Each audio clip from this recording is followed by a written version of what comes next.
मैं एक कहानी पढ़ रहा था हेज जॉन्स की, और वो कहानी ये थी कि वो एक बड़ा सपना लिए ओलंपिक की तैयारी कर रहे हैं, लंबी दौड़, ऊंची दौड़, बहुत गजब के धावक हैं। वो हर प्रतियोगिता को जीतते जा रहे हैं, लेकिन बड़ा सपना था कि मुझे ओलंपिक में गोल्ड मेडल जीतना है। अब हेज जॉन्स 1960 के ओलंपिक गेम्स में उतरते हैं, लेकिन वो हार जाते हैं सब। और हारने के बाद एक विचार आता है, क्यों ना मैं दौड़ना छोड़ दूं। 4 साल बाद ओलंपिक आएंगे, सर हार चुका हूं मैं, बहुत मेहनत की थी मैंने, अपने मम्मी पापा के सपनों के लिए सर सब कुछ त्यागा है मैंने, 4 साल से मेहनत की है सर, और अचानक से पता चलता है कि आपका नहीं हुआ। मुझे लगता है कि बहुत बुरा होता है साहब। जितनी खुशी आपके जीतने में होती है, उससे 4 गुना दुख जब आदमी इंसान हार जाता है तब होता है।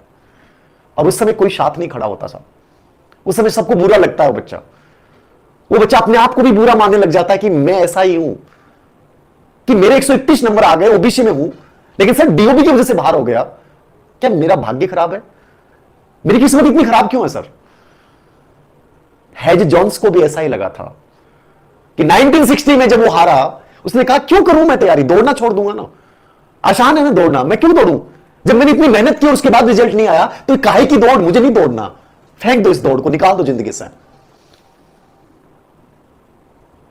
लेकिन फिर उसने बैठे बैठे सोचा, ये तो मेरे जीवन का सपना था, क्या मैं ऐसे ही तोड़ने दूंगा इस सपने को? नहीं, ऐसे तो टूटने दूंगा। उसने एक बार सोचा कि 4 साल बाद में भर्ती आ रही है, 2 साल बाद भर्ती आ रही है, सर कब तक मेहनत करूंगा मैं? हेज जॉन्स ने फिर से मेहनत की, उसने ज्यादा मेहनत की, ज्यादा उत्साह के साथ की, ज्यादा उमंग के साथ की। पहले 5 घंटे प्रशिक्षण करता था, अब 9 घंटे प्रशिक्षण ले रहा है। और जब 1964 के ओलंपिक गेम्स आए, तो हेज जॉन्स ने दुनिया का रिकॉर्ड तोड़ दिया। वो हेज जॉन्स जो केवल एक मेडल जीतने के लिए 1960 में उतरा था, उसने 1964 में अपने सभी रिकॉर्ड ध्वस्त कर दिए और गोल्ड मेडल जीता। याद रखना, मैं हर उस बच्चे को कहना चाहता हूं, मेरे जीवन का उद्देश्य हमेशा यही रहा है, मैं हारने तो तुम्हें दूंगा नहीं, और तुम हारने की बात सोचोगे मैं तुम्हें सोचने नहीं दूंगा।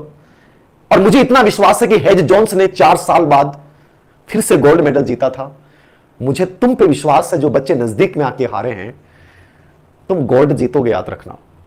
और ऐसा गोल्ड जीतोगे कि तुम्हें यह फील नहीं होगा कि सर मैं 2 साल पहले हारा भी था।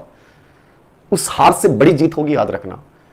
और जीत का मजा तभी आता है जब हार के बाद जीतते हैं, जब पूरी दुनिया तुम्हें ताने मार रही होगी, ले लिया ना सिलेक्शन, हम तो पहले ही कहते थे, पूरी दुनिया कह रही होगी, तुम्हें बड़ी अजीब निगाहों से देख रही होगी, तुम्हारी तरफ दया भरा दृष्टिकोण होगा लोगों का, जब तुम्हें अपने आप को देखना अच्छा नहीं लग रहा होगा,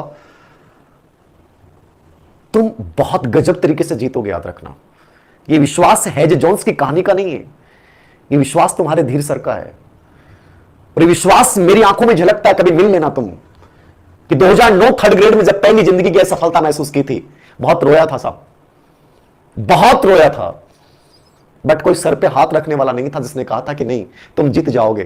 तुम्हारे सर पे फिर से हाथ रखने के लिए कोई इंसान खड़ा और वो कह रहा है कि तुम जीतोगे, क्योंकि हार तो होती नहीं है।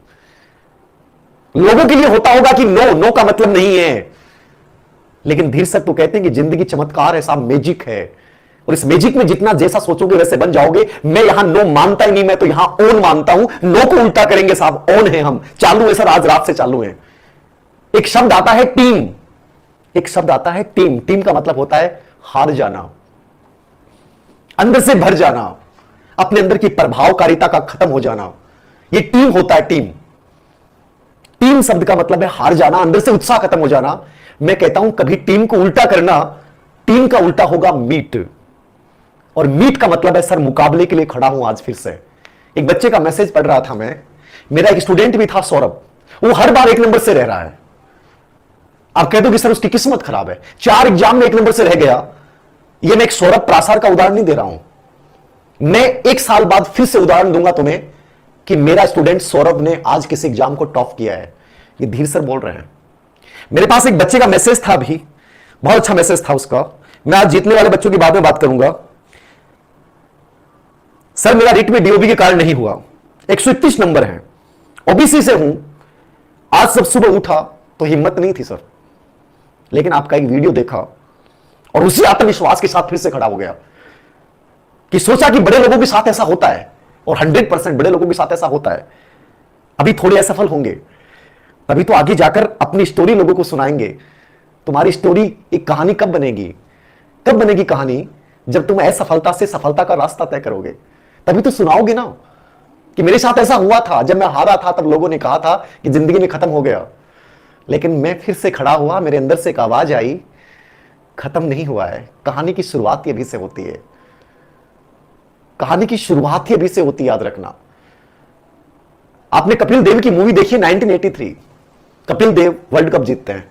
हर अखबार में लिखा था कि ये हार जाएंगे, हर अखबार कह रहा था कि इनका जीत तुक्का होती है, हर व्यक्ति कह रहा था ये कभी जीत पाएंगे। वही कपिल देव के नेतृत्व में वो टीम जीत के आती है, याद रखना। पूरी दुनिया आश्चर्यचकित होकर देखती है। कॉन्फिडेंस, एक्शन, भावनात्मक लगाव जब जिंदगी में किसी चीज के साथ हो जाता है, जहां तुम्हारी हार हुई ना, उससे भावनात्मक लगाव लेके फिर से खड़ा होना, बहुत बड़ी हिस्ट्री जीत, बड़ी ऐतिहासिक जीत दर्ज करोगे, याद रखना।